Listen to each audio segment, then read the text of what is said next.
Hello, good morning, everybody. My name is Vera James, and I'll be moderating today's show. Today, Dr. Boyede is here with us as usual.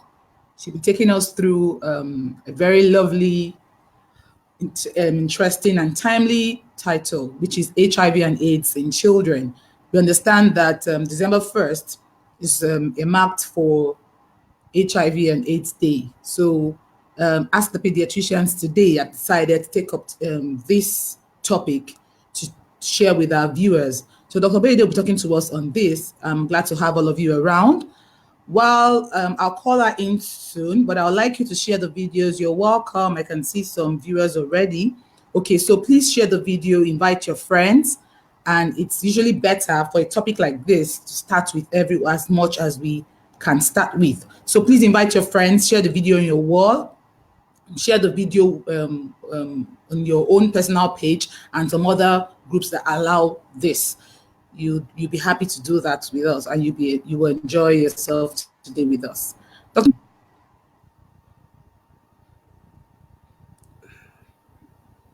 Hi, Dr. Boyede, can you hear me? Yeah, good morning, Vera. Good morning, everyone. It's a pleasure to be here this morning. We're so grateful to have you join us this morning. I am Dr. Gbemisola Boyede, and on behalf of AXA Pediatricians Foundation, the organization that has brought you this program, I want to wish you guys compliments of the season and thank you so much for joining us this morning. I can see two of our last week winners already in the house. Yes, I guess they are going to win something. But today's program is brought to you solely by AXA Pediatricians Foundation. And just also let everybody watching know that if you want to be part of this program, if you want to be one of our sponsors, you can reach out to us and we would like to, feature your program or your products or your service on our program. So thank you so much, everyone, for joining us. Okay, so we're ready to start. Okay, Dr. Boyede, thank you. Thank you for a very lovely introduction. And on behalf of the viewers now, and on behalf of myself as the moderator of today's show, I want to say thank you, Dr. Boyede, for being consistent, for everything you do to help the Nigerian child. We really appreciate you, and we trust that today is going to be a very lovely time with you too, because this is a very important topic you have chosen to discuss with us today. So, yeah. Dr. Boyede, without wasting so much time, I think we should just go straight into today's business. So tell us, what is HIV and AIDS in children? Why did you, first of all, tell us why you decided to take this topic today? I understand, yes, I already said that it was World AIDS Day and all of that. But I mean, is there anything that is unsettling you right now? Because I know that sometimes you get unsettled and you just want to speak about something. So tell us why you're doing this today. Okay, thank you so much, Vera. And just like you rightly said, last Saturday, it was the World AIDS Day, and it's the day set aside for us to remember about people living with HIV/AIDS and how we can support them, how we can protect them. And UNICEF is starting a campaign where they are trying to see how we can reduce HIV/AIDS, especially in children, to zero. And so that's why we would have done this last week, but we already have a scheduled program. So today we decided to talk about it. And today I'll be talking about what HIV is, what are the myths surrounding it, especially as it relates to children, and how can we protect children? How can we join this UNICEF campaign to make sure that we reduce HIV/AIDS in children to zero? In 2023 they won. So anyway, but that's what 2030. So that's what the world is working towards, and that's what we'll be talking about today. So if you have questions about HIV/AIDS in children, you can drop it for us in comments, and then we'll be able to answer them. And I want to employ some of our viewers who are watching on the watch party. If you have questions, if you are very tech savvy, you can navigate your way to the real video and drop your question. That'll be absolutely good. But if it is not possible, I will employ our moderators who are watching with us to please help us drop question. Last week, I saw many people were saying they wouldn't answer the question because the question was dropped on the group watch party, which we don't have access to when we are live, and we were not able to see them because we can't stream those kind of questions, but we can stream the ones dropped directly under the video. So our moderators will appreciate you if you can help us pull in any question drop under this video on any platform and put it under the live video itself so that we can feature it and we can answer it. Thank you so much. So without much ado, let's go into let me first start with the myths. Number one, some people even wonder whether children can have HIV AIDS. True. Yeah, okay. So number one, children too can have HIV AIDS, and for us in Nigeria, I mean, where we have a large population of children, a significant number of our children, of people living with HIV AIDS in Nigeria were our children. I remember when I was doing a research in 2014, 2015, we realized that maybe about then, I think in Nigeria we have about almost 38 million, close to 40 million people living with HIV/AIDS. And out of these, 2 million or so are children. So pediatric HIV/AIDS is also quite common. So children have HIV because people think, oh, because when we mention HIV, people always think, oh, it's people that are doing Through sexual sexual. Exactly. And most times children are not sexually active yet. So, but I want to dismantle that mindset. So children do have HIV/AIDS. Okay. And you will now know why I really need to talk about children having HIV/AIDS with you, my viewers, who are members of active pediatricians or those who are watching us, who are parents, because 90% or almost 95% of HIV/AIDS in children comes from the mothers, from what we call mother-to-child transmission of HIV/AIDS. And that is why, even though we're talking for us in active pediatricians about HIV/AIDS in children, the people that really need to talk to are the mothers, because 95% of HIV/AIDS in children comes to the children through their mothers. How do they come through? So if a mother who is HIV positive or who become HIV infected during a pregnancy, she can transmit it to the child during pregnancy. She can transmit it to the child during delivery. She can transmit it to the child also through breast milk. So these are the three major ways by which mother-to-child transmission of HIV/AIDS occur. And apart from this mother-to-child transmission, even though it's about 90 to 95% of the causes of HIV/AIDS in children, there are other causes. So blood transfusion, remember, sometimes some children are very sick and we need to give them blood, and that's why we have to really make sure our blood is well screened, and that's why it's very risky to take blood in any quack or any, even city places that look like they are not proper hospital. Giving blood to people is very dangerous, and some people do all sorts of funny things. You know, you are exposing children to blood of other people that you don't know their status. So these are the ways by which children can get HIV infection. Also from objects, like some places where they see do scarifications, where they put marks on children, or when they do circumcision father for the boys or girls and they didn't do it properly using the right instrument, through using barbing instrument and things like that. Any instrument where there can be a nick, there could be a bloodlet. And if that child, the child is exposed to that blood through his own blood as well being exposed. So these are the ways by which children can get HIV/AIDS.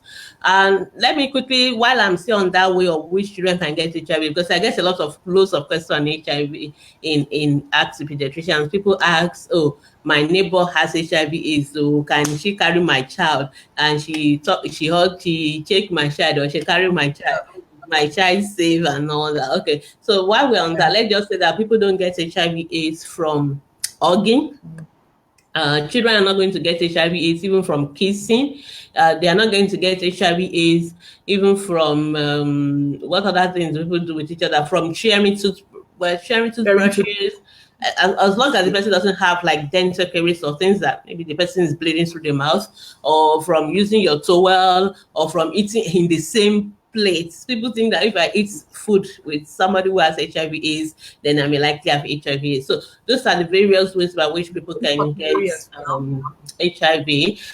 But people don't. I mean, these are various ways people think that they may get HIV/AIDS, but people really don't get HIV/AIDS through that route. So it's very, very important for us to know that, so that we don't start wondering about that. Okay, so while we are still on that, I can see people are not asking questions yet because I think they just want to listen to me. But I'll be giving away um, some gift for those who are very patient and listening along the line. So today's zone, I'm just going to give. It's going to be a lucky tip for everybody. So Yeah. I'm just going to scroll some recharge card, airtime. This one is brought to you by Active Pediatricians Foundation solely. And then, so I'm just going to put in some airtime numbers so you can recharge them and let me know if you are the one that won my card, courtesy of Active Thank Pediatrician Foundation. So I will start before I go on talking. So if you win, but please continue to listen. Or don't because of yeah, type. Don't remember. But I'm giving you notice now. So the first one coming up is Glow. So those of you who are Glow subscribers watching me, just get ready. Okay, so um where was I? So I was talking about ways by which we can get HIV and ways by which children don't get HIV, so we don't get it twisted. But the good news I have for us this morning is that HIV in children is completely preventable. In fact, we are working towards getting HIV transmission in children to zero. So we're going to talk Yeah. about ways, and that's why this is important for us to talk to parents about, because we want parents understand that we can have a generation, a zero HIV generation, and that is the campaign that UNICEF has started. Because if you look at the ways I've told you by which children can have HIV/AIDS, I mean, you can see that it is likely preventable. In other words, if a mother is not pregnant, I mean, if a mother is not HIV positive when she's pregnant, Yeah. then she's likely not going to give her baby HIV. And even for mothers that are already HIV positive, that does not mean they can't have children. In fact, we already have methods by which we can prevent HIV/AIDS, even for mothers who are already Good. positive, so that their own children cannot have HIV. So for such Yeah. mothers, we usually recommend that they on medication, what we call highly active antiretroviral medication. Even if you are not on medication because of your own disease, the fact that you are pregnant and we want to prevent you transmitting the virus to your Yeah. unborn child, we will put you on medications for that. And usually, sometimes if you are already on the medication, you may continue that medication throughout until after the baby is off breast milk. So we find out that when you use medication and then we do a delivery that is very well controlled, before we should recommend cesarean, but these days they say you can even have normal delivery, but it has to be well controlled. And then before we used to say don't breastfeed, but now we say you can breastfeed as long as you're on medication, because when you're on medication and the viral levels are very low, the chances of your baby getting the HIV is very slim. So let me backtrack by saying that it's not every HIV positive mother that will give birth to an HIV positive baby. It is not even 100%. In other words, even without Yeah. any form of protection or prevention, it is not 100% that once you are HIV positive, you must have an HIV positive baby. Sometimes your baby may not be positive. You understand? But with prevention, with all this method, we can even reduce that risk to less than Yeah. 2%. True. That's it. That's it. Of course, but the ultimate prevention is when our mothers are not even HIV positive at all, and the fathers are not HIV positive. Then we know that we can have baby. So if anybody has won my recharge card, let me know so that I can put up the next one. Okay, thank you. I hope that is very clear. So the ultimate thing is for we as adults to know our HIV status, and so that's why you keep seeing all the promo slogans, know your status, know your status, go for your test. Because when you know your status, the reason why some babies have HIV is because even the mothers are pregnant, they don't even know they are HIV positive, and Yeah. they've not done any tests. So some of them, it is during delivery that we discover that they are HIV positive. Because some of them don't also come for antenatal care. Some people just believe they are fine. They don't need any antenatal. So at the end of the day, so they may not have any. So it was during delivery that doctors discovered their HIV positive. So it is during that time that we are now able to uh, start the prevention, but it's a little bit late. There are things we can Yeah. still do at that stage during delivery. Then we can also give the Sure. baby some medication as well. So, but these are some of the ways. But if you as a mother, you already know your HIV status, if you are negative, we'll be very excited that you're negative, and then we will say, don't maintain it that way, so that as you're going pregnant throughout, because you can be negative at the beginning, but you also, if you're still sexually active during the pregnancy, or you get blood transfusion, you can still get HIV infection. So, but if you maintain it that Mm. way, that would be lovely. Then your baby will not likely have HIV. And but if you are positive, then we'll recommend that, okay, these are the ways by which you can prevent the infection, and that will be by you taking your what we call highly active antiretroviral medication, making sure you are monitored during delivery, so that delivery is as bloodless as possible, and then also breastfeeding. But when you're breastfeeding, it's either you are on medication or your baby is on medication, or both. So the most important thing is that we are trying to prevent that baby. And usually after 6 weeks, we will test the baby. And most of the time when we test those babies, most of them are negative. Like I said, we can reduce the transmission to like less than 2% if the mothers are known early enough and they are on those preventive medication. So you can see, for those of us in pediatric HIV is can actually be a non-existing thing, hopefully, and that's the campaign, the Yeah, ambitious I campaign of think that. you are more in control of HIV and AIDS, the pediatric HIV. Yeah, Yes, you're more in yes, control yes, because it's yes, yes. So, and the way we test children, so we not can test like the them. child is sex. It's not like, so it's, if you control the birthing process, like makes a lot of sense. Okay, so we can, and then when we can test children, and even if for any reason children, of course, some children still have HIV AIDS, as per despite either because the mother didn't go through the prevention method of what we call prevention of mother to child transmission (PMTCT), or the child gets infected through blood transfusion. Because there are still a lot of, especially in our own country, where there's people do a lot of shortcuts, shoulder things, because ideally all blood should be screened. Ideally, all blood should be negative, but sometimes people just get blood from random places so they can get infection. Or sometimes, we've heard of children being raped and things like that, so they can also get Yeah. HIV from that, or through instruments. That's why we usually recommend that children be careful with sharps with children. It's better not to allow children to have access to blades, scissors, or things like that they can cut themselves with. And when you take your children, for example, to the barbing salon, it's better you have your own hair clippers, things like that for them. Let them not share with. Although most of the barbing salons and hairdressing, they've been educated on sterilization of Yeah. instruments and all that. Actually, the HIV virus is a very weak virus. It doesn't survive too long outside the body fluids environment. But you still have to be very careful. So those are the ways. But if a child still now gets HIV through these other ways, we can also treat these children. So HIV is now becoming what we call a chronic disease.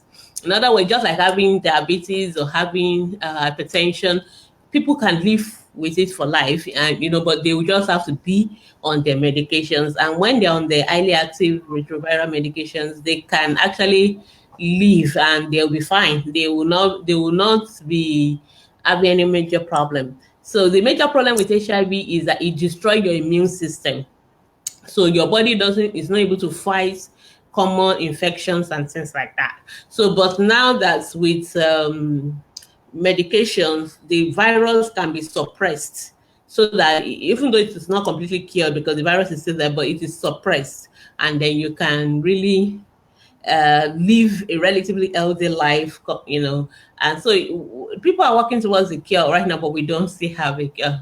All right, I'll stop there. We can ask your question. I don't know whether anybody has I replied. think I have a question. Although Yes. you have talked about it, but I want you to just maybe emphasize it on it again. Two questions, really. So you're saying that in some cases, even after your well-controlled birth process and all of that, children may still have the HIV/AIDS virus, and then they have to just live like that forever. That's a bit scary. Will a 5-year-old or a 7-year-old, for example, remember to take a medication if the mother or father, if they are not very careful people? So what's the hope for that kind of a child? The fact that, like I said, people having the HIV does not mean it's not a death sentence. They can still live a normal life, but unfortunately, that's the honest truth. The children will still have to live with it for life. That's the honest. I mean, that's the truth. There's nothing we can. As at today, there's no cure for HIV/AIDS. So if you have HIV/AIDS, you're going to live for it forever. Wow. But I think a lot has been put into this thing, really. So it's getting better. Yeah, it's I getting mean, it's better. not as Yes. Before, when I you went Yes. ago. When I started, when I was in medical school, when I remember as an house officer, treating a 19-year-old with HIV/AIDS, a student, very brilliant student of University of Lagos, and the child died. During that period, even those of us who are healthcare professionals, when we have people with HIV/AIDS, everybody is so scared to come near them. Everybody is so Yes, scared to do anything because yes, then it's like yes. you're abandoned. It's like a death sentence, that kind of a thing. But these days now, with all the support that we have and everything, people can live relatively normal life with HIV/AIDS. So it's not a problem. So there are a lot of people living with HIV/AIDS, and there's nothing wrong with that. Okay, so that's that. All right, so I think I've put up another set of head time. So if you have won my head time, is anybody won my glow? Or those who are glow subscribers are not watching to be like, you can, you can, you can let me know in comments if you win. Please let me know. There's also a Etisalat and there's also Excel. I think I will get the MCN very soon, then I'll share with you. Okay, so please, if you have questions, ask about the questions so that I won't just keep talking. I want to hear from you, and you can ask me your questions and I will answer them while we continue. So while we continue, one of the common, I will talk about what are the symptoms that sometimes some people, maybe they didn't deliver in the hospital or things like that. So they may not know when children have HIV. So what are the common symptoms? For us, in the newborn period, children who are infected tend to be sick a lot, And one of the reasons why I always say, for example, people will post a picture of a child with oral thrush, for example. Okay, somebody has won my Excel. Okay. Alfusat, Adam, congrats. I'll show you later, but I want the other people to load the rest so that I won't take it off. Okay, so one of the major symptoms you tend to see is that child will be very sick. And one of those things, sometimes people have what we call oral thrush. So, like, for example, when people post picture of oral thrush, they will just say, oh, go and use it. Like yesterday, somebody I checked our post and they were just saying all sorts of things. People don't understand that there's a reason behind some of these things. So, if a child has that, we really need to be sure that that child does not have underlying immunosuppression. It's not only HIV that can cause immunosuppression, yes, but there are other causes of immunosuppression. But we need to be sure, and that is why we always say you have to go to the hospital. It's not enough for us to just say, go and buy Bonjela, go and buy Nystatin, or all those kind of things that people say.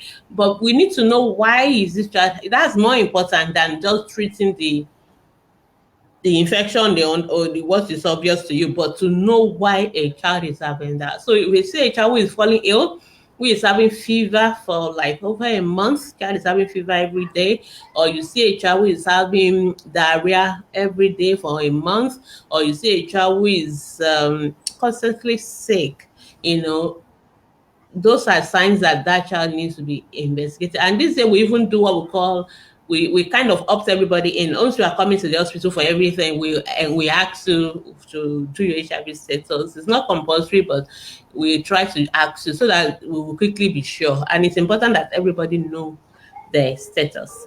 All right, thank you so much. So we'll continue. Okay, so what's her name now? Afusat Abiola. She has won our Excel. Thank you.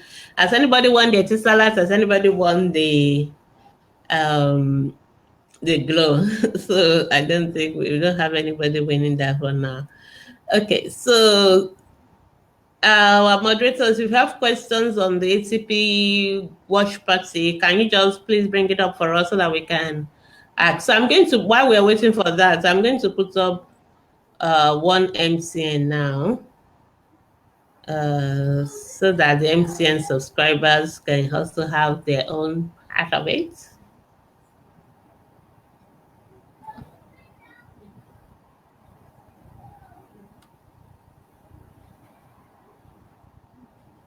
Okay, so moderators, please go on the watch party, get the questions out from the watch party, and then post on the page video.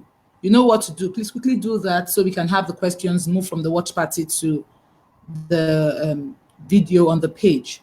I don't know why. I think maybe people are scared to ask questions because it's HIV AIDS. And that's one of the things why we have to talk about it, because there's a lot of stigma around HIV AIDS, especially in Nigeria. People like, I don't want all these moderators that are winning my Somebody chat. might feel that why are you why will I, if I ask questions now, somebody might think I'm asking for myself or for my Hmm. child. So I mean, I think it's just I think we should grow out of that and ask questions. The information is very key, very Yeah. important. Okay, Dr. Bede, let me ask you a question. If a woman is HIV positive and then she has gone through, the hospital has helped her, she's taking her medications and all that. Okay, I mean, if she now misses the medication for 1 day or 2 days, is there any problem per se?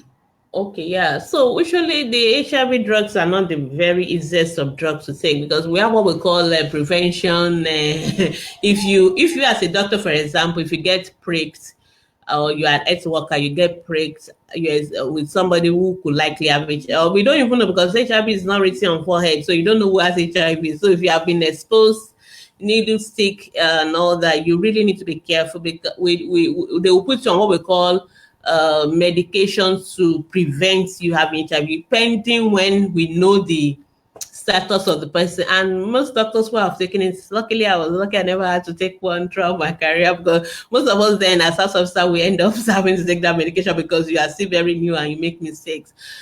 People that have taken it described as the very horrible drugs to take. So it's very easy for people to want to stop the medication, not want to continue and all that. But the challenge with that is that when you don't take the medication, the chances of you developing what we call treatment failure is quite high. You understand? In other words, people who miss their medication, who are not, we call it adherence. We have a lot of times we use a lot in HIV medicine. So adherence means you have to take your medication every day. So, but people who don't take the medication every day, they can have what we call treatment failure. Treatment failure means that even though you are taking your medication, the virus will still keep multiplying, the person will be sick and all that. But usually when they're on medication, they are being monitored, the viral loads and some other blood tests will be done regularly. So if the viral load is indetectable, that means that you are well controlled. And those are people that will live like every other normal person. I mean, what I mean, I live like as if they are healthy, they will be apparently healthy, they'll be fine. But if you are not taking your medications regularly, you have treatment failure, the viruses will multiply. And unfortunately, what happened with that the medication you were using before may no longer work again. They will not be effective again. Oh, And then we have to go to what we call second line drugs and things like that. By the time we're going to that, it's becoming risky. It's a death sentence, because once your medications are not working, it means the viruses will multiply, and then it means you will go on to having what we call AIDS. Now, I need to really make a difference between the two. Yeah, because yeah. sometimes we tend to say HIV/AIDS, but HIV is a virus in your blood itself. AIDS is when it has now destroyed your immune system. So it is not everybody who has HIV who has progressed to having AIDS. So most of the picture we see those early days that people look so very malnourished, emaciated, very ill. Those are people that already have full-blown AIDS.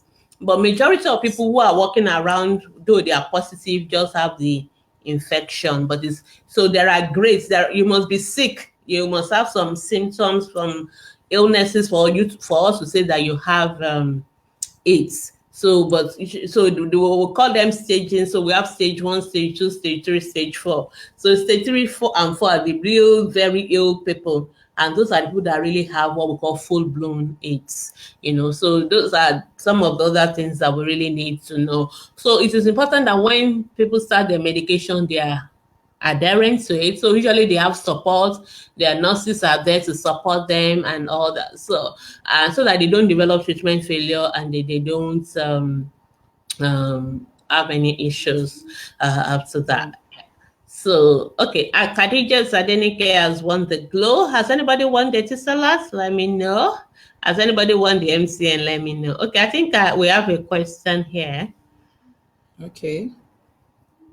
Lilyville. Okay, she's saying, is it possible for a baby's head? Oh, this question is Yeah, it's not HIV, but we'll okay. answer it. Okay.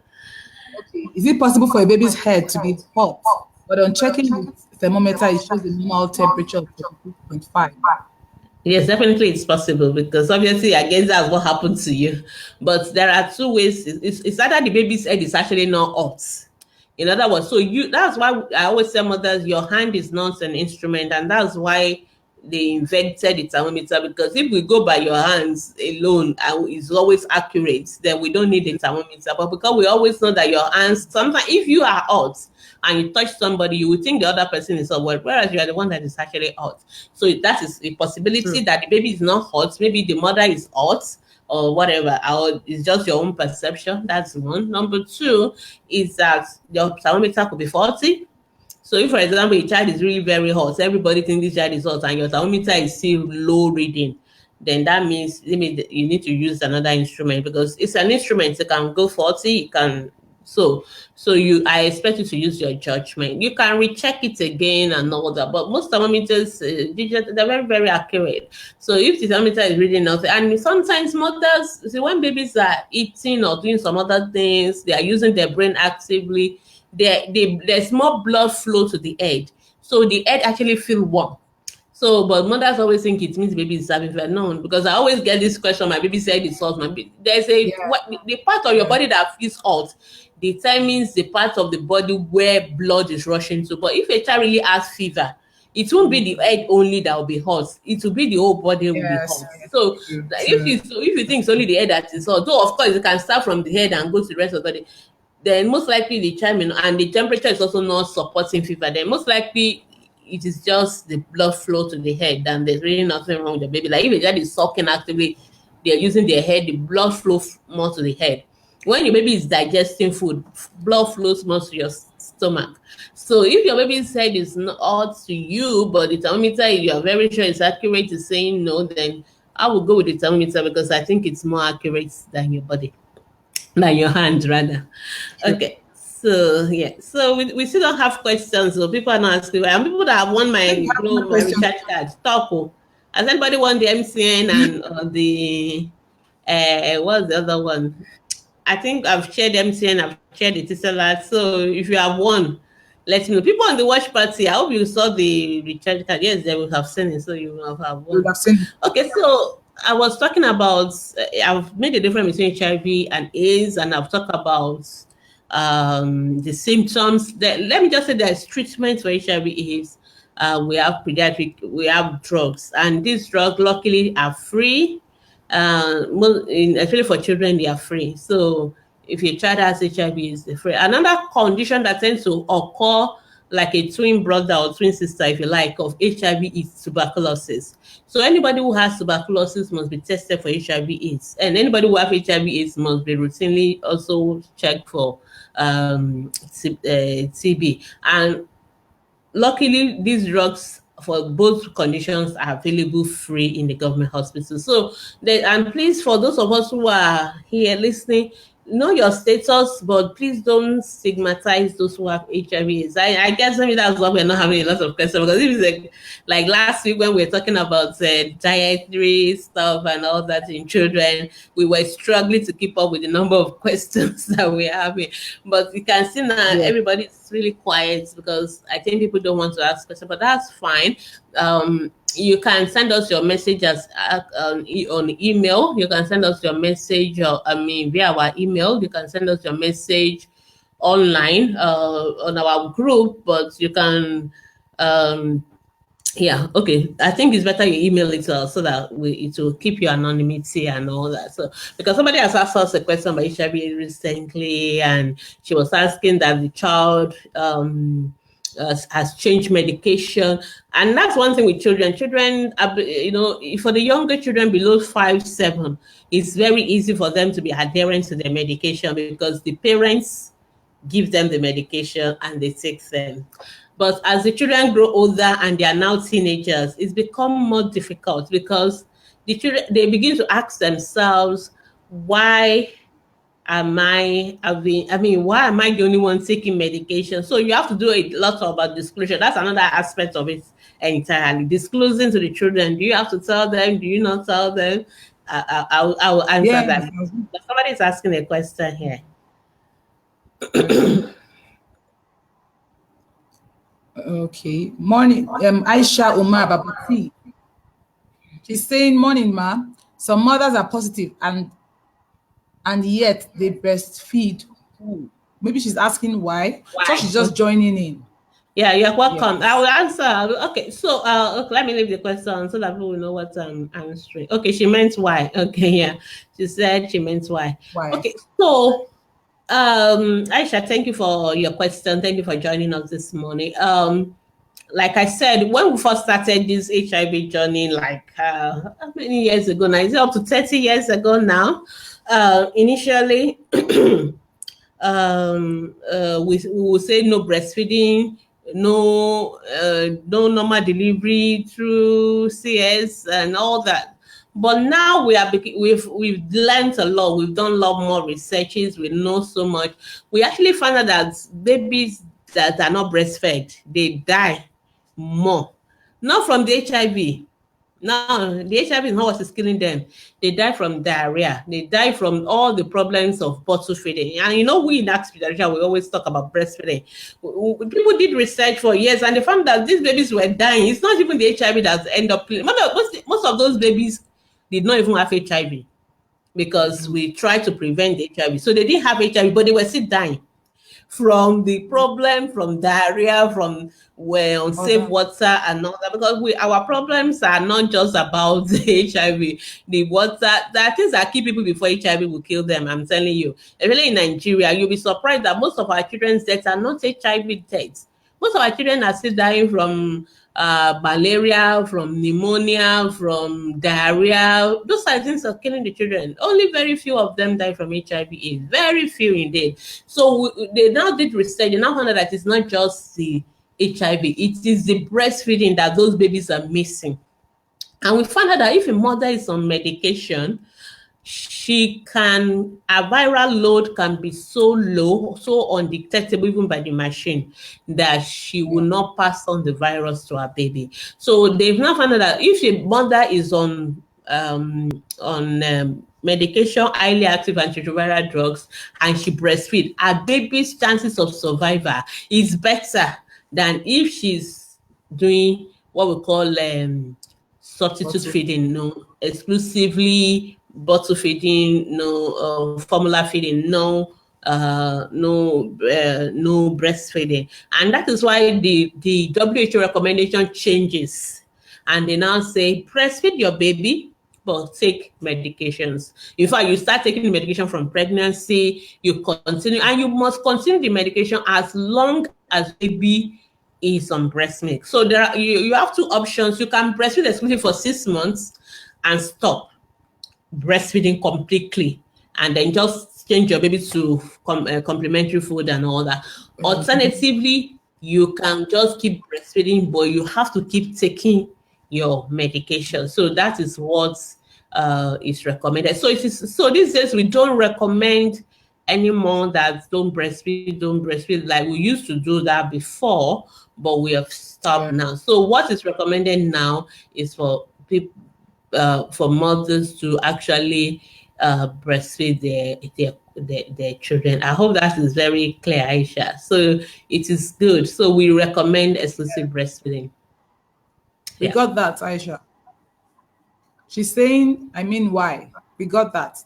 I'm sure you've gotten Dr. Boyede's response already. I don't know whether anybody has won our MCN. So if you have not Yeah, won, I've not had.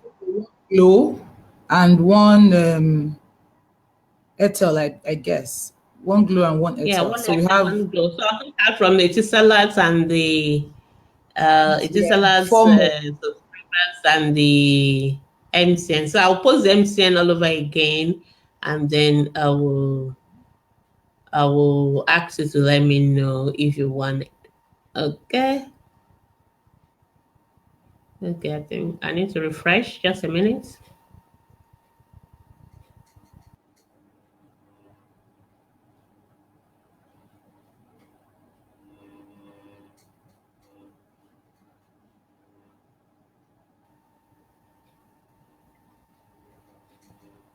Okay, so I'll post our MCN again. If you want, just let me know, and then we can go on. Okay, so if you still have We still have questions, ask us. questions. And moderators, are there people not asking questions on the watch party? If you People have are asking questions there, questions. please.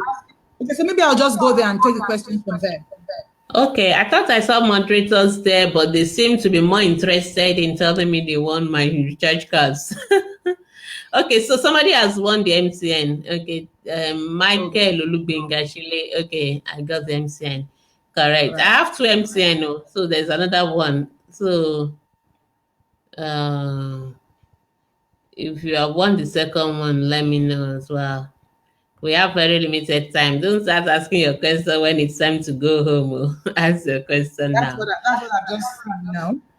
Yeah. Okay. Vera, Okay, you can wait, go let me ahead. just okay, good. So from Hamid Miriam Motunayo, she's saying, please, how can I improve the appetite of my 4-year-old that doesn't like eating? She weighs 13 kg the last time I checked, or rather, she weighed 13 kg the last time I checked. How can I improve her appetite? She's 4 years old. Okay. I'm struggling to know whether I should answer your question or whether you should, because I don't want us to derail this topic from what we're really talking about. Because today we're really talking about HIV/AIDS. So, but I know we get a lot about appetite questions. So if you go on our group, there is a whole lot on complementary feeding. If you go on our website, there are tips on how to improve healthy eating in children. It has to start early. And if you also go on our past ATP live, we I think we talked about some of these things last week and Last maybe week, previous. yeah, Yeah. So because it's a long question, and because I also don't want people to start thinking we're talking nutrition today instead of HIVs, I would just say please yes. try and ask on just go to the group and post it, or just check out all the previous editions and listen, and you will get the full details of that. But I really want people to ask me questions about HIV/AIDS today. Thank you. All right. All Thank you right, so Dr. much. Boyede, someone won the Etisalat already. Okay. On money. Yes. She So but that says, means our moderators, you are not helping us copying some of these questions. So I'm surprised we are not saying them. Okay, so somebody got the salad. I have two salads and yes, she two just got one of MCN. them. She got both of them. Okay. No, no, no. She got one. She said, I got one of the Etisalat. Okay, thank you. So lots more people are watching. Thank you. Okay. So someone from the Please, watch party. when you copy, please put it on the on the direct video, because maybe some of our moderators are copying and putting it also on the watch party. I've seen that a couple of times. Okay, all right, let's just go on. Somebody is asking a question, Vera. Okay, is it there already? Good. Okay, so this is from Isaac Peace. Hello, doctor. Is it good for children below the age of 6 to be given punishment in school, like sit in the chair? Because after that punishment, my son always complained of pain while he wakes first thing in the morning and finds it difficult to walk. Is it something I should worry about? I think you should go to the school and discuss with them. I mean, if your child is getting punishment that is creating physical illness, I mean that is not acceptable. So I think you should go to school and clarify with them. All right, but we'll not go into detail because that's not our focus.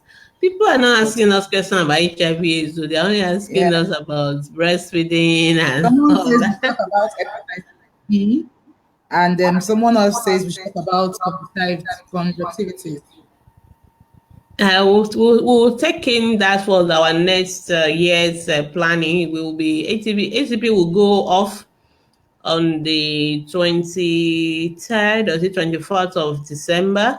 So we'll be off completely to January 7th. And when we come back, we would have done our plan for the 2019, and we'll let you know all the topics. So I think we'll put up a post on the group to say what are the topics you would like us to talk about in 2019, either in our group discussion or on HCP live and all that. So you can give us that feedback. And when we are making up our topics, some of the topics you're asking us to do, we actually have done them previously. Yes, well, we can do Yes. them again. So we can revisit them as long as you are interested in them. That's our job, to make sure that you are well informed, you are well educated. And I also want to let you know that we're going to have an app, Ask the Pediatricians app, very soon, where you can actually post your questions, check some of our, and you can easily get it very fast. So you don't have to wait for our moderators, you don't have to wait for Dr. Baby. You can just put your question in and you're going to get it immediately. So that is coming up very soon. Well done, Um, ma'am. yeah. Okay. Okay, So we so have Olasheni. My baby girl would not just take breast milk. She's 10 months old now. Please, what's your advice? my advice is to know why your baby is not taking 10 months. I mean, your 10 months old is just refusing breast milk. I know I have a suspicion what could have happened.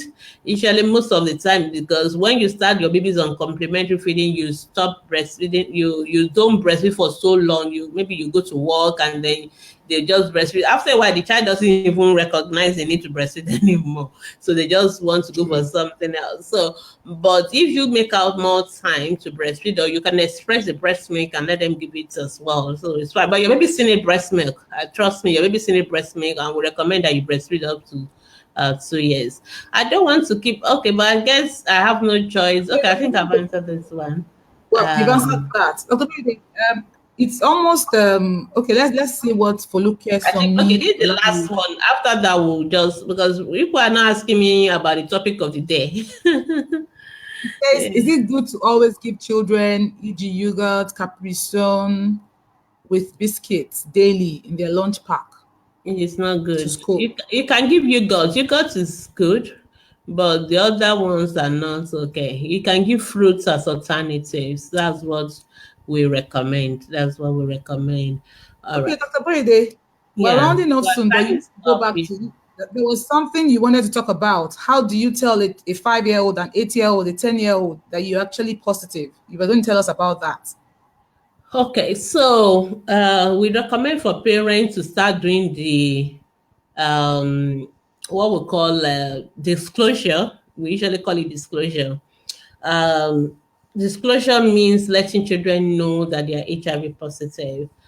And you, for children, you can't just tell them you are HIV positive or you are on medication. The children will go to school and go and tell their friend. They don't see it as anything big Yeah. deal. And then those children will go and tell the parents at home, "Oh, my child is." They don't talk first. Somebody said my friend is HIV positive on medication. And what happened? Parents start taking all their children out of that school. I mean, parents are that mean. Yes, they will take all their children out of that school. I've had it. I think I've seen one. So, Okay. so, or even the school people will say, "Come and take your child out of this school because all our parents are leaving because of your child." I mean, where are you a teacher? You know that can Yeah, but happen. I'm just trying to think about in all my years of teaching, we haven't had such issues. I was going to ask you a Yeah. question. When you're done with this, I'll ask you a question. Okay. So, but it has happened, I can assure you. So, what we now do is that don't tell you can't just tell a 5 year old you have HIV, you're on medication. You can just tell them you have a disease and you need to be taking these drugs so that you'll be healthy, just like every other person take multivitamins. Just tell them you are taking this medical, because children are going to ask you, because they're going to take these drugs every day for life. So it will come to a time. It's not like the way you give anti-malaria for Rest three of days and the that's the end, or you give antibiotics for 7, 10 days and that's the end. Now they are going to be taking the medication for life. So you really need to let them understand why they need to take the medication. So you can even start by telling them, okay, you know, when we have some condition, we take medication so that we can be healthy. You don't have to mention name. So, but usually by the time they're about, so you started building the child up towards knowing that the Was the child is having a condition and all that, then, then by the time they're about 7 or so, you begin to tell them, there's a germ. You don't also have to say it's HIV. You can tell that you have a germ in your blood that is fighting your blood and you need to take this medication to fight the germ. So the child understand that. And preferably you give the medication yourself at home so the child doesn't have to take it to school or the school doesn't have to be part of it. You understand? So these are some of the yeah, things that you can talk about. So, but by the time they're about by the time they're about well, it varies mm, from children to you yourself as a parent. You should be able to gauge when your child is ready for that food such disclosure, information. and that food Yeah, disclosure you can tell the child, oh, you now have this condition. Because you have built up the child gradually and all that. The most challenging period is the teenage years because teenagers naturally want to challenge you. I won't want to say rebel. They want to challenge you. But if they yeah, have been built up to understand why they have to take the medication that's for their own good and all that, most of them will be compliant, will be adherent. So sometimes even in the HIV clinics, they organize program for teenagers. Teenagers generally don't like taking medication. They don't want to be different from their friends. They don't want to be taking medication while their friends are playing a football game or something like that. But they need to take it. But you have to start early to build them up because at that point you won't be able to force them to take it. You rely on them to take it by themselves. So if you don't take time to have explain, let them prep them understand. and all that, then it will be quite difficult. Yes. So I can see a lot of True, questions true, that are not true. related to HIV. What I'll recommend is please post your question on our group. Just post it directly. We will answer them. Your questions are quite important, but we're talking today about HIV/AIDS in children. So, but post your questions on the Facebook group directly, and our moderators will answer them for you. So, thank you very much. Yeah. Yeah, thank you so much, Dr. Boyede. So I was saying, um, as a teacher, I was wondering while you were speaking, do you think that the teachers actually need the information? Because okay, at the point of entry, information like okay, my child is asthmatic, of course, so you know what Yeah. part of the class the child will sit and all of those. My child has this. My child has it has to wee more frequently than other children. So we get such information. Do you Yeah. think that we're ripe enough, we're mature enough to have that information about HIV? Do you think it's important? Is it necessary for parents to give us such information? Okay. Yeah. Let me first start by saying that disclosing somebody's status is voluntary. It is up to that person. Let me even shock you. It is not. I, as a doctor, I cannot even tell the wife or the husband of somebody who has HIV/AIDS that your wife is Yeah. positive. I can't because it's unethical. Because I sometimes see people posting on Facebook. I think I've seen that before, where somebody actually posted on Facebook as about somebody is HIV positive. It is actually very wrong. It is not ethical. It is the person can sue you for it. So it is Okay. up to each person to disclose their status to whoever they want to disclose it. You as a doctor, you as a teacher, you have no right to know unless they tell you. And even if they Mm, tell me, I have no right to go and tell another person, even if I think that mm. person may be at risk. So there's some ethical Yeah. dilemma I like was going that. to say Yeah, that. but I will try to encourage the person to say disclose. So your question also comes under that category. So I think it's good for the school to know. For me, I think it's good for the school to know so that the school can be very careful with some preventive measures, not to stigmatize the child. But you see, the No, at fear all. Yeah. but the fear of the parents is that their children are going to get stigmatized if they tell the school True. or other parents or True. the True. school. And sometimes, I'm sorry with apologies, but sometimes some of us teachers, Vera, I know this may sound like I I don't know, but yeah. I know sometimes some Well, teachers will tell other parents what another parents have told them yes. with confidence. They will just say it, because some parents are very close to them, they bring them gifts and all that. Then they begin to tell them, oh, that Yeah. child, this. This is how the mother does. This is how I've seen that, Yes. and it is Yeah, wrong. it does happen. You're not Yes. So you cannot imagine somebody go and tell you a child is HIV positive. Some mothers is going to, some careless teacher, let's not say, will likely go and tell another mother. Then that mother may begin to spread the news. And before you know it, everybody is either taking their children or they are stigmatizing those children. So we want a world that is free of stigma. And I think that is the fear that people have, that they will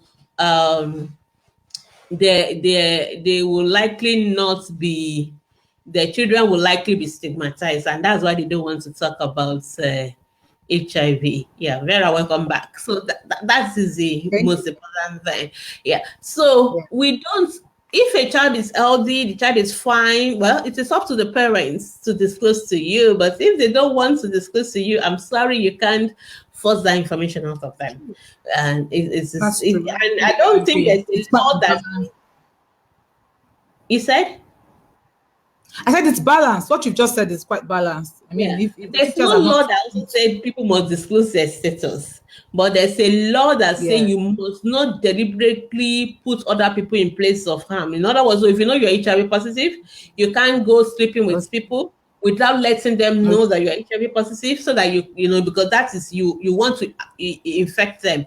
And if you do true. that, then you are likely going to you can be sued for, it's like trying to put somebody in a harm's But way. So intentionally, if a yes, child is in a school and the child is not doing anything, like, you know, that, so what we recommend for teachers, what I recommend for you is that practice it as if everybody is HIV positive in your school. That's the key thing. So if a I didn't child, get that. most, yes, most schools have nursing base and all that. So if a child get Yeah, themselves caught or something like that, please don't just say, "Oh, it's a yeah. child." Just use your bare hands, Just clean blood. Use your hand. don't do that. Don't practice Mhm. universal precaution. Wear gloves. Do do what you would do when you are dealing with somebody who is HIV positive. Don't allow children to use blade. Please, this is very wrong. Yes, Let the parent be the one to yes. sharpen their pencils for them. I see when sometimes some teachers will say bring Even, sharp blade, razor blade, because the sharpeners are always very frustrating for to use to sharpen pencil. oh no. Well, But yeah, I can't say it it's happened in very some schools. dangerous. Yeah, It's very dangerous. And please, let we also want these teachers to educate our children about HIV/AIDS, and yeah, let them know there are other children like them living with this condition, and let them love them, let them support them, let them not stigmatize them. Most parents try to give the yeah. medications at home, so and usually most time once a day. So you teachers are not involved in giving medications, but it's just Yes, like any other yes, child. Like we have children who have diabetes and they need to take their insulin. You have children who have asthma, need to take their inhaler. People with HIV/AIDS also yeah. just like any other condition, and it is not the fault of the child. So if True. the child is not promiscuous, the child is not That, anything. Yeah, that's and it may not be the fault emotional of the mother. It aspect. may not be that the mother is also promiscuous. People always think HIV/AIDS means you're promiscuous. Yes, No, people get blood transfusion and have HIV/AIDS. People get sharps and have HIV/AIDS. So it's not everybody who have HIV/AIDS who is a process, who is into, you understand? People always think like true. that, and it just take one exposure to somebody with HIV for you to Yeah, have HIV. It doesn't mean that you have been sleeping around or things like that. So if we think about it from that perspective, then we'll realize that there is no need for us to stigmatize people okay. who are living with Yeah, HIV. that's So the, I think our time is up, but I'm just going to conclude and give this summary note. So we talk about HIV/AIDS in children. I will say children can have HIV/AIDS. We've said that most HIV/AIDS cases in children come from mother to child, mm, either during pregnancy, during delivery, during breastfeeding. But a few yeah, percentage also come from blood transfusion, unsafe blood transfusion, sharps exposure to blood or things like that. Even things like circumcision. That's why you have to be very careful where you, or even hair piercing. Those kind of small procedure they can yeah, introduce children to HIV/AIDS. But we are saying absolutely. that we can get HIV/AIDS to zero in children. We can get HIV/AIDS to zero in children. And the way to do it, number one, is for we as parents to know our own status. If you know your status, the fact that if you are negative, please maintain it negative. And that way, Yeah, children will never have HIV/AIDS if all the parents are negative. Alternatively, Yeah. if you are already positive and of course you still want to have children, you must be ready to go through the preventive strategies. So we have what we call prevention of mother to child transmission. We may need to put you on medication, you may need to do certain things. But if you do all those things, the chances of your child having HIV/AIDS is almost zero as well. So those are the ways by which we can prevent it. So it is not a death sentence. And UNICEF has kick-started a campaign, and Active Pediatrician Foundation will support that campaign, that we want to get to a zero HIV generation, a generation where people don't have HIV. But while we are working towards that campaign, please don't stigmatize those who already have HIV. Show them love, support them. Yeah. Some people are bold to say I have the virus. Some people are not bold to say it, but whichever way, please let us support them. Thank you so much. I That's think right. that's the final question on HIV is I'll just take. Yeah. So it's very important I take this question. Vera, Okay, sorry she to says if bother the you. Oh no, child people are not CD4 asking me question when I finish the program. Okay. All right. For Aisha's question, if the if CD4 the count is child high, do I stop medication? No. The answer is no. Please don't you ever. We never stop medication. As at this moment, we are not stopping medication on HIV/AIDS because yeah. we have not yet gotten to the cure of HIV/AIDS. So, which means until we can declare people cured and we say they don't need medication, then that's when we can stop. But that you can be very free LD, you can have no virus in your blood, but as long as you have had it, you must keep taking your drugs because it is that medication that keeps the virus what we are doing is suppressing the virus from replicating. We have Yes. not Yes. destroyed the virus itself from the blood. So if you stop the medication, the virus are going to come back, and this time around it will be very difficult for us to Yeah. control them. So please don't stop medication. I have to sound that because people do that a lot. Sometimes we prematurely stop. Oh, the child is okay, then we stop. We're actually causing more harm. It's for now, treatment is life. That's the honest truth. For now, Yeah. treatment is life. Okay, so we'll go back with that. Treatment is No, life. okay, Dr. final Boyede, can we take question. one question? Yeah. Okay, Duayo Adimeji. Hello, doctor. Is it possible for an HIV negative mom to give birth to an HIV positive baby? Plus, can such a baby transmit the virus to the mother? No. An HIV negative mother cannot give birth to an HIV positive baby. The baby must have gotten the HIV from somewhere else. But there are many ways the baby can get HIV. I've told you there's blood transmission. I remember I was part of a case that was really popular then where we have a baby in my former hospital and the baby was positive and the parents were negative. It was really a serious issue and we were able to trace it down to the blood transfusion that we gave that baby, and but we were able to sort it out. Anyway, so basically, if a mother is negative and the baby has HIV, then it means the baby gets it from those other what do you call Other means of means. transmission. Yeah. And the baby can the baby transmit the virus to the mother? Very unlikely. I've not really read of a case of baby to mother transmission of HIV. No, that would be an interesting case, but it's very unlikely. Very unlikely. Because there's nothing the baby is giving to the mother. Baby is not giving blood into the mother. Baby is not giving breast milk to the mother. Maybe if the baby has a wound, theoretically, if the baby has a wound and the mother has a wound and their blood mix, it's a theoretical thing, but it's very, very unlikely. It's very unlikely. But so Okay. anyway, let's just stop it like that. Okay, so thank you so much for everyone for joining us. Please always let us ask our questions early. Maybe we should be asking people to drop their question before the program so we have their questions already and then they can also see ask. Maybe that will make it easier. We may want to try that next time. Okay, Dr. Boyede, thank you so much for joining us today. We appreciate you so much. And to our viewers, thank you for joining in. And like Dr. Boyede earlier said, there are some questions you might still want to ask. Please go on the group, Ask the Pediatricians on Facebook, and then click on the join button if you're not a part of us already. But if you're with us already, you could just put your questions from Mondays to Saturdays, type your questions in, and our professionals and moderators will be very willing to attend to your questions. We have our live shows on Saturdays at 10 a.m. every Saturday. So Next week, Saturday show, we'll have another interesting topic, and please join us on time so you will not miss out on the show. Yes, this show is going to be saved on the group wall on our YouTube page. So you could go subscribe to our YouTube channel, which is Ask the Pediatricians. Dr. Boyede, can we have those on the screen? Okay, I'm So you trying to get it out for Yes, so us. subscribe to our YouTube channel to watch this over and over again. You could share with your friends, invite people, send the link to people to watch after today. Of course, you won't have the airtime again, but of course, you won't be able to ask questions again, but you'll be able to learn. Okay, so that's our foundation page, Ask the Pediatricians page. Then we have Ask the Pediatricians group. And then, okay, for questions that are sensitive, you want to ask questions about some things you don't want people to know about, you don't want to attach your name to it on the group wall, you could do that via our mail option. So send an email to ask@askthepediatricians.com. Then I talked about we have an Instagram handle and our YouTube channel. You could also go on YouTube and just search Ask the Pediatricians. You see the channel, and then you watch our past videos. Some of you were asking questions about the child's nutrition and all of those. We've answered immunization, so many topics. We've been on this for more than 6 months. So just enjoy yourself. Thank you very much for joining in. Till we see you again next week. It's bye for now.